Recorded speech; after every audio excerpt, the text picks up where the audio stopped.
Richard Vialet, cinematographer for P-Valley, follows the lives of strip club dancers working at the Pink. Richard, I guess I wanted to start like research for you for the visual look of the show. Like, where did you start? I guess for this one. Well, it all started with Katori Hall, the creator. She had a vision of what she called Delta Noir. And, we talked about it a lot during prep, where we wanted to have a look that was grounded in the black and white hard tones of classic noir movies, but mixing that with bold colors, great skin tones, and sort of the neon look of nighttime in the Dirty South.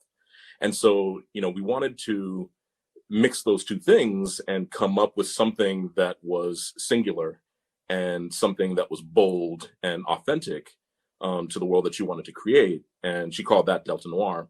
And so for me, it was a lot of, researching, of course, old noir movies, especially ones that had a little bit of something extra rather than just the classic black and white stuff. So I remember looking at Body Heat, which takes, it's a noir that takes place, I believe, if I remember correctly, in Florida. And they used a lot of reflectivity on skin and a lot of sweat, and it really felt hot, which was something a little extra onto the noir genre.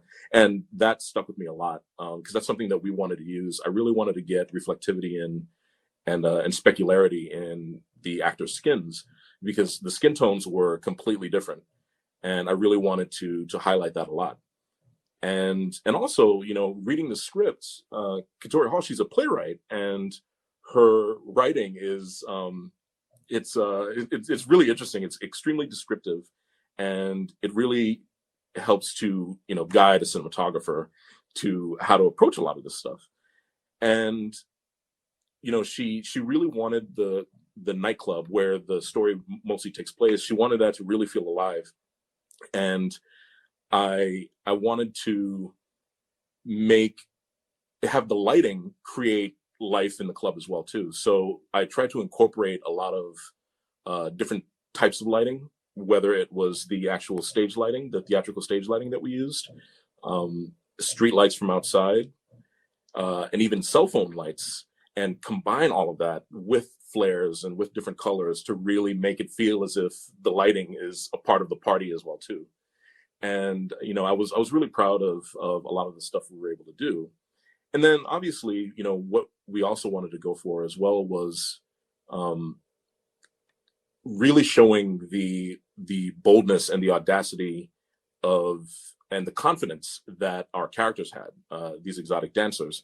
And I wanted the photography to sort of mirror the audacity as well too. And we tried to go, as bold as we could, to really sort of parallel that as well. So a lot of good stuff there. I want to speak that last point, like the boldness of the characters and capturing that. I guess, obviously Hollywood, I think when they're showing like strip clubs and like people who are sex workers, I think it's maybe like a fraught history, but obviously the show, you're not doing that, and you're really allowing, I think their ownership of their agency comes through, excuse me. And I would just like, I guess, can you talk a little about, as you're doing this, making sure that you're not like, like exploiting these images, you know what I mean? Like, I think the show does a great job of that. And I guess, like, can you talk about the conversations and the way you are able to do that, The priority for all of us, it was a really, really big deal to not present the show from the male perspective and from the male gaze.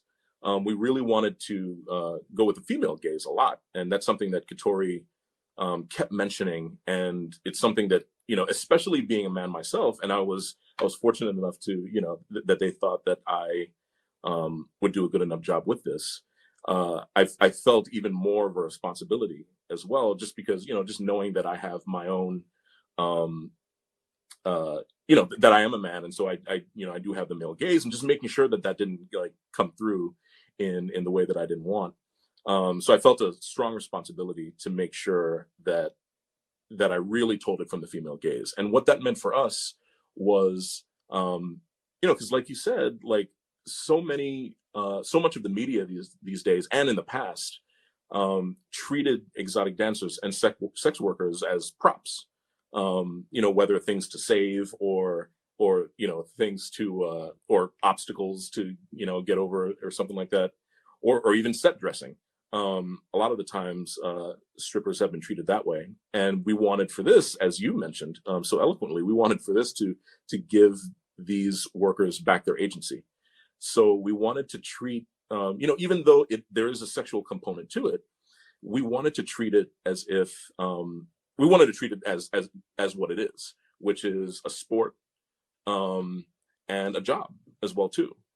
And seeing a lot of these rehearsals and stuff like that really inspired me, because there is some really, really acrobatic and really impressive stuff that these women are doing. And so we wanted to really show that. And what I wanted to do was, if we did have to show bodies, I wanted to show them as being beautiful tools rather than, just things to gawk at. And what we didn't want to do was to look at some of these performances and things like that from an audience's perspective, because most of the show is from the point of view of these characters. We wanted to also show these dances from their point of view as well too, to show how hard it is, to show what they're going through during this time. And that's a big thing that we wanted to do. So we really tried not to shoot everything from a lower point of view, from an audience member, looking over their heads and stuff like that. We really wanted to get in there and really see the emotion. And so that was a big part that played a big part in trying to really get to showing this stuff from their point of view and seeing it from the female gaze instead of a leering male gaze. For sure. I was listening to an interview you did, I think maybe last year or a couple of years ago. You talked about you mentioned how you listen to trap music to be inspired too, or a little bit about that. And I like that, but I was like trying to figure, like, can you talk a little about that, like how listening to music would help you get visually inspired? It was an interesting thing for me to think about, because I could see that. But I guess from your standpoint, as someone who works in cinematography and visuals, using music to be inspired by visuals, I guess, can you talk a little about that? Because I thought that was fascinating. For sure, yeah. The creators were, really take trap music very, very seriously. And, it's a fairly new musical genre. And, sometimes it does get a negative stigma. But I really got a true appreciation of it from Katori. And, even in the script, she describes the songs, and, it really is a different art form. And so I made it a point to, download a bunch of stuff and to create a playlist where almost every day when I was driving to work, I tried to just, get into that world as much as possible. And, the music is very bold and, very confident, extremely confident. And I just wanted that to be infused in my work as well. Yeah, and then back to something you were saying earlier about the lighting and stuff. I guess I wanted to just go back to that, because I find that, obviously the pink is it's just so dark, and like you're able, but it comes through so well on when you're watching it, and I just found that really remarkable. That I'm like, oh, I obviously so much care, like you said, like different skin tones and all these different things. Can you talk a little more about like lighting the show, because it seems like it would be such a challenge to even have it be like, again, because you're working in a strip club that is dark by necessity, right? Like, so like how do you account for that, I guess?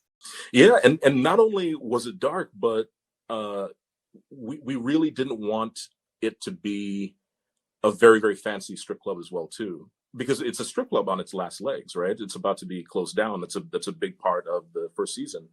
And so we didn't want to use like moving lights and lasers or anything fancy like that. We didn't want the floor to light up or anything. We really wanted it to feel like it was homegrown, like it's been passed down for a while, because I collaborated really, really well with the amazing production designer Jeffrey Pratt Gordon, who tried to infuse a history in the club as well too, where it used to be a brothel, and then it was a juke joint, but even before that, it was just a warehouse.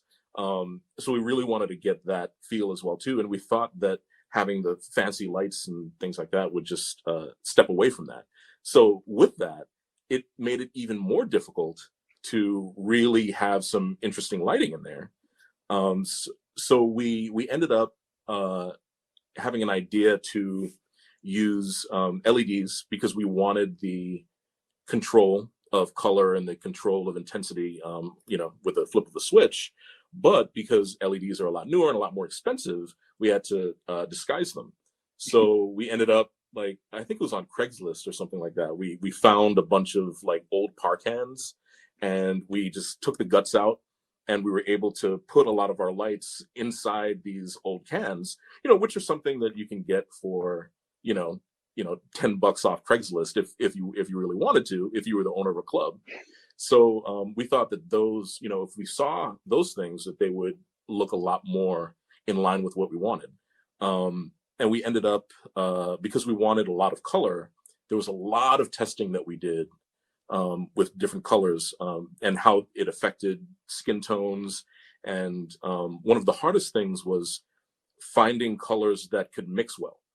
Because there's colors everywhere and because there's lights everywhere, we didn't want, to have a blue color and a pink color or a red color come together and create just a sort of muddy magenta, which happened a lot.